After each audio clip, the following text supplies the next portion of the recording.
Are you currently looking for an academic job as a professor of any rank, or are you considering this career trajectory in the future? If so, this video is for you. So my name is Beverly Yuen Thompson. I am a sociology professor at a small private liberal arts college in the Northeast. And so I wanted to talk to you from my perspective of someone who's been on hiring committees during my career here at one particular school, which is a teaching college. So this is different from a research university and things might be somewhat different. But I just wanted to talk to you, the potential job candidate, from the perspective of a committee member. I wanted to make 3 different videos. The first one is on the submission application process. The second step is the Zoom interview with the committee. And then the third is the campus visit. And so in these videos, I just wanted to include some common sense tips that might not be so common sense to someone whose first time it is applying for a job. So first of all, who is the committee that you're going to be addressing? The committee is primarily comprised of faculty members from the hiring department, first of all, and then 2 outside members. One member is from their school and one member is from the outside school. The outside committee member is more of an outside perspective to just ensure that the process makes sense and that it's not too insular within the department. So because I'm in a sociology department, which is quite small, spanning from 5 to 6 tenure track members, all of the department members serve on this committee. But if there's a department that is much larger, then a percentage of that department would be on the committee. So the first step for you is to understand the committee and who these folks might be. So for you first applying to the job, of course, you wouldn't know the particular individuals on the committee, but of course you can look up who are the members of the department and you can assume that a certain percentage of those department members will be serving on the committee. So it would be a good practice to just overview the department members of your aspirational department to which you're applying and just check them out and be somewhat familiar about how many people there are, who they are, what ranks they are, what their specialization is, and just something about them. So you get a sense of the department. You get to see what the focus is research-wise within the department, and also some of the gaps that might not be included. So your first thought is, this is your audience, is this committee. So you want to really kind of figure out how to address this particular committee and job. So putting together your job application package is quite tedious and there's a lot of pieces to include. The first and most important one, of course, is your CV. The second one is the cover letter. And then each job might require different kinds of pieces. For example, a teaching statement, a research statement, evidence of excellent teaching, such as student evaluations, classroom observations from your faculty peers, 3 letters of references, or a contact list for 3 potential referees, and potentially a diversity statement, which is now out the window in the current climate. So back in my day, I had to print all of these pieces out on paper, put them in a big manila envelope, take it to the post office, and mail off hard copies of all these packages. And when I first got my PhD, and the year was 2007, and I graduated with a PhD from the New School for Social Research in Sociology. I had a master's degree in women's studies from San Diego State University, a master's in sociology from New School, bachelor's degree, associate's degree, etc. You've spent 10 years in college, and so you're quite an expert at bureaucracy, and now this is going to be a very bureaucratic process of putting your package together. So there's very few jobs in any field specialization, and so I'm in the field of sociology, for example. You can see that we're going to specialize in 1 or 2, maybe 3 areas of sociology. My position, for example, was a hire in sociology of the family. So I used my master's in women's studies and having researched gender to apply that to the family, which wasn't necessarily my primary interest of research, but this was the job, and so I have to tailor myself to that. And so that you can see that in sociology, and this is true for, insert your field here, you focused on a particular area with your dissertation, with your field statements. And now the job is going to ask for a very particular specialization. And it's probably not your specialization, right? But since there's only 3 jobs that fit your specific criteria of your specific research that you did your dissertation on in the entire nation, and you're starting to see how desperate the job situation is, you're about to graduate with your PhD, you're like, well, crap, I'm going to apply to every single job in the field of sociology, or enter your field here. And I did that, right? I graduated in 2007 and I applied to about 50 jobs a year, and I wasn't getting any, right? It's also a numbers game. You've got to apply to 50 jobs and then you get maybe, 3 Zoom interviews. And if you're lucky, you get 1 campus visit. If you're extremely elite, you get 2 or 3 campus visits. And maybe you can choose between 2 different offers. And that is for the very privileged people in the profession. And we can also see statistics here. Elite PhDs fill the vast majority of all tenure track jobs in the United States. So if you're graduating from an elite institution, then your chances of getting employed in the tenure track or the academic field are very high. But if you're graduating from a mid-tier university, then you're lucky to really even get a job interview. And so you've really got to be aware of how tight this job market is and how discouraging it is. At the beginning of my career, I was applying for 50 jobs every year. My first job was a teaching postdoc in Miami, Florida, where my grand total salary was $27,000.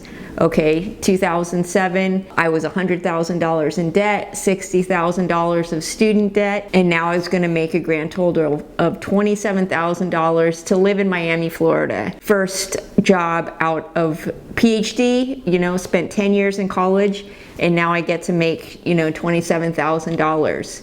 So, needless to say, I was shocked. I was shocked about what have I done? Have I ruined my life? Like, oh my God. And this was a temporary postdoc. It was for 1 year and it renewed for a second year. I ended up actually earning $32,000. So 2 years in this postdoc, applying for jobs.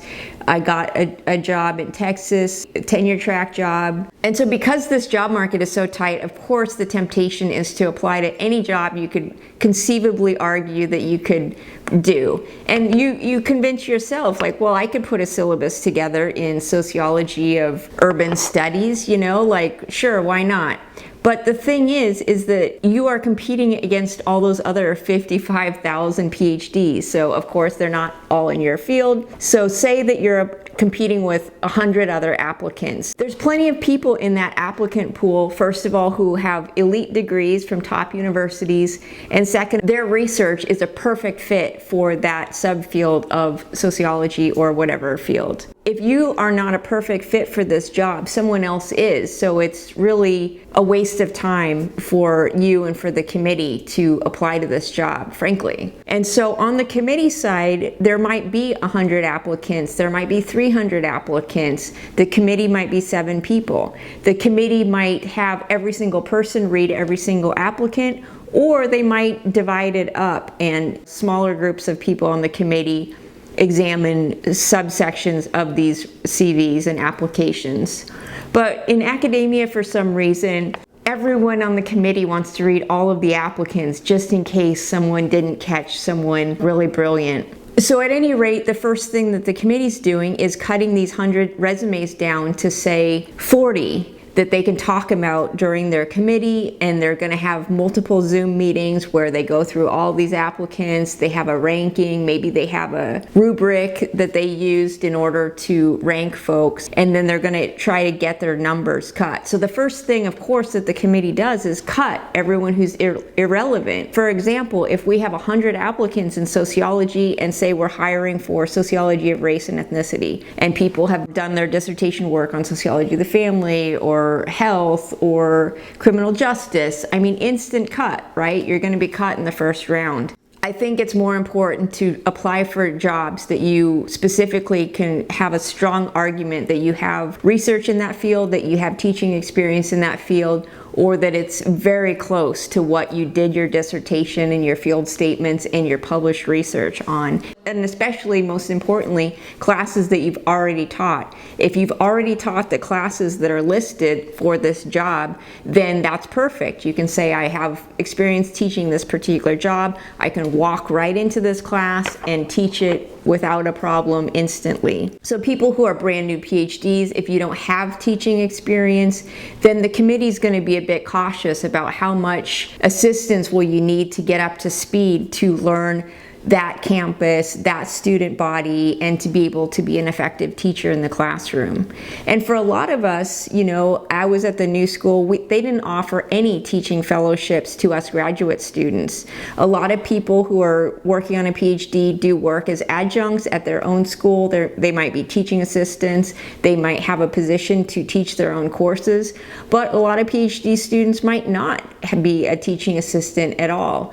I think a lot of people do need that adjunct work, and so they do have a list of classes that they've taught. But I personally had not taught any classes at all when I was on the job market. So that was something, you know, against my candidacy. So I know for us PhD candidates that we want to work hard and say, oh, I applied to 50 jobs, you know, I'm really working hard, surely it'll pay off. It's just better to work smarter rather than harder. So instead of applying for 50 jobs, you should really focus on the 5 jobs that you actually have a chance at, and then really work on tailoring your application to that specific school. So already at this initial stage of just applying for the job, there's already mistakes that candidates can make. And so that's the first one, is just over applying to jobs that you don't have a chance at. So avoiding that first mistake of not over applying to jobs, you've narrowed down your selection to 5 jobs that you actually have a chance at. Now put all that effort into making a tailored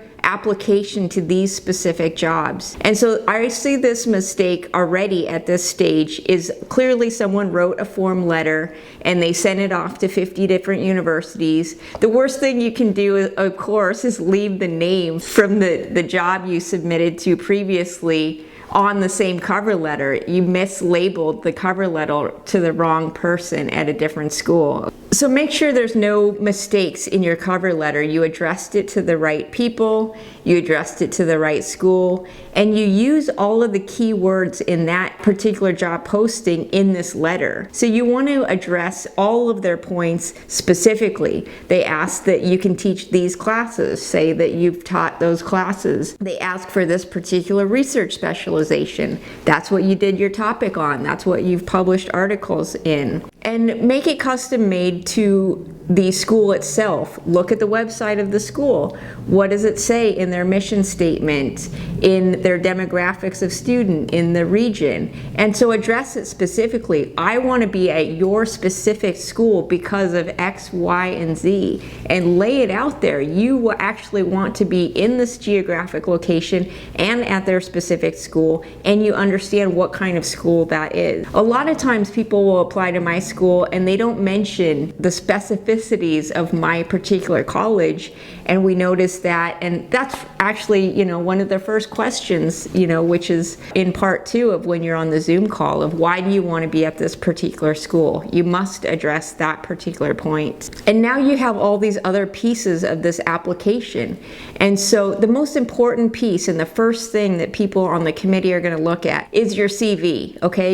Your education, the ranking of your PhD, the pedigree of your PhD, how many publications you have, how many classes you've taught, and how closely aligned those classes and that research is to the area in which we're hiring. So the cover letter, the CV are the most important pieces, but the CV is more important. A committee member could and consider, if they're reading 300 applicants, they might read just the CV, and you might have maybe 30 seconds, 1 minute to make that first cut. So really consider that the initial review of your package might only be for 60 seconds if there's a tremendous amount of applications. So really make it easy for the committee to see your areas of expertise in your CV, have it organized properly, and nicely, and don't have any wild colors or fonts or decorative elements on your CV. Have your cover letter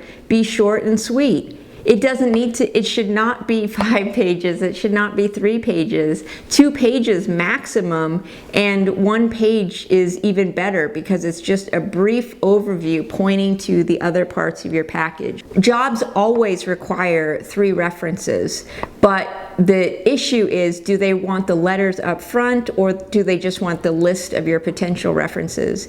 Now, this is a really hard part of your application. It's actually very difficult to get your professors to write you a letter. And it was a nightmarish, my situation of just getting my professors to write me letters because they're so busy and unavailable. And then when they did write the letter, it was more generic and less tailored to me specifically. So it is very difficult to get appropriate letters from your professors or your colleagues.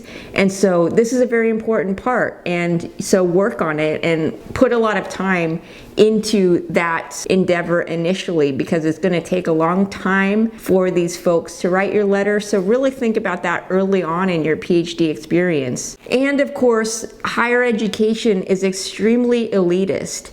And so if you have fancy references, then that's going to make the committee go, ooh, then of course that's very exciting for people.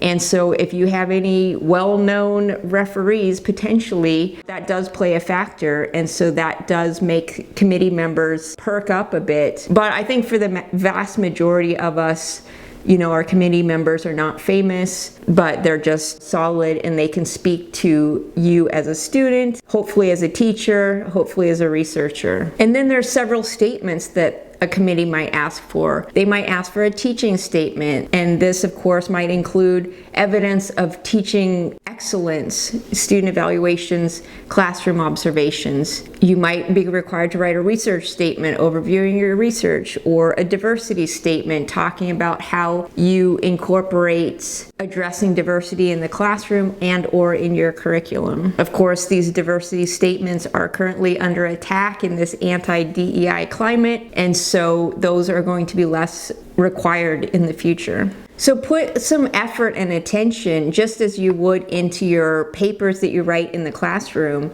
into each of these statements. Look at examples online and really tailor it also to your particular school. So you might have different versions of each of these statements that are oriented towards a liberal arts teaching school or a research school.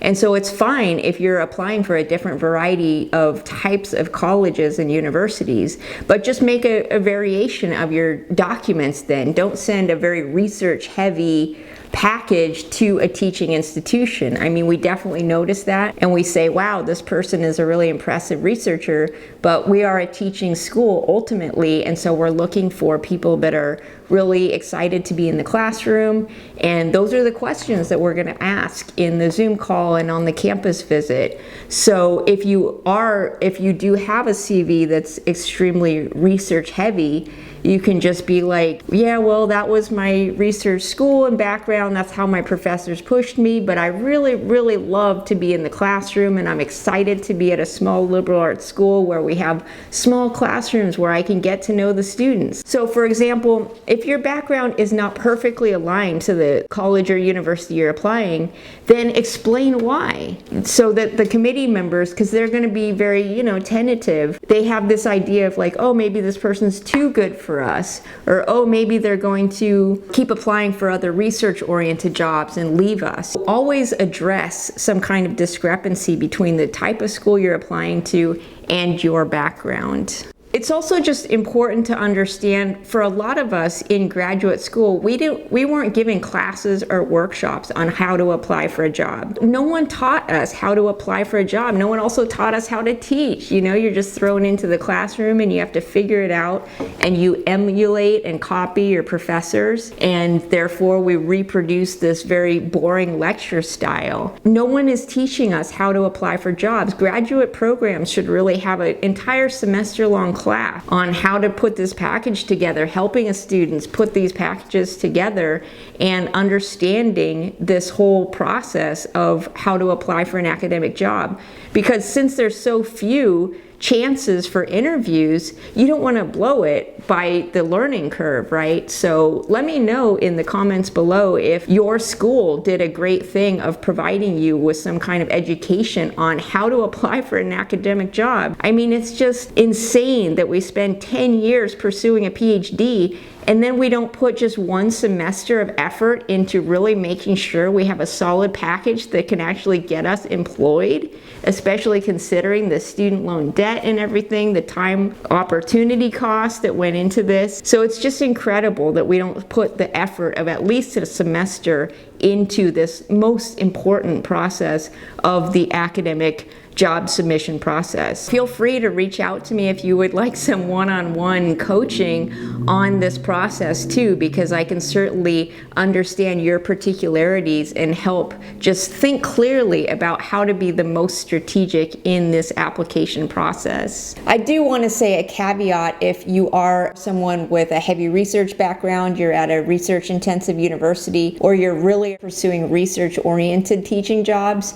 that some of those jobs historically, and I'm not sure currently, might even look down on teaching. Definitely historically, these jobs really just didn't care at all about someone's teaching. It's just something that folks had to do that they didn't really care about. And so there's that potential that that's still somewhat of the attitude, especially with senior faculty. And so perhaps teaching isn't that important at a research position, but it is, you know, still at least half the job. So I would think that it should be of significance. Putting together the most well done, perfect package and having it tailored to the particular colleges and universities you're applying to is the first step of the process. So really narrow down which jobs you think you have a really good shot at and put a lot of effort into tailoring each package for that particular school. And then you send it off in an email and sit back and wait. So you can imagine the timetable of the application process. It's going to be completed within one school year. It may take a while for you to hear back from them. It's going to be relatively soon within the semester. Look for the responses. If you were cut in the first round, then you're not going to find that out right away, because they're going to wait until the job closes and they've actually put forth an offer and had that person accept the offer before they notify all of the applicants that the job is now closed. So you're not going to find out in the first cut that you were cut. If you are not invited for the next level of interview round, then you can assume that you were cut from the job. And as a numbers game, you know, that is to be expected. So don't take it too personally. And again, understand how many people are on the job market and that it's just incredibly competitive. And you might also consider applying for some non-university oriented employment, because that might be a lot easier to achieve. So definitely keep all of your options open and apply for other jobs as well, and think creatively about how you can apply your PhD to a non-academic track. Good luck, and I'll see you in the next video when this potential candidate makes it to the Zoom interview with the committee.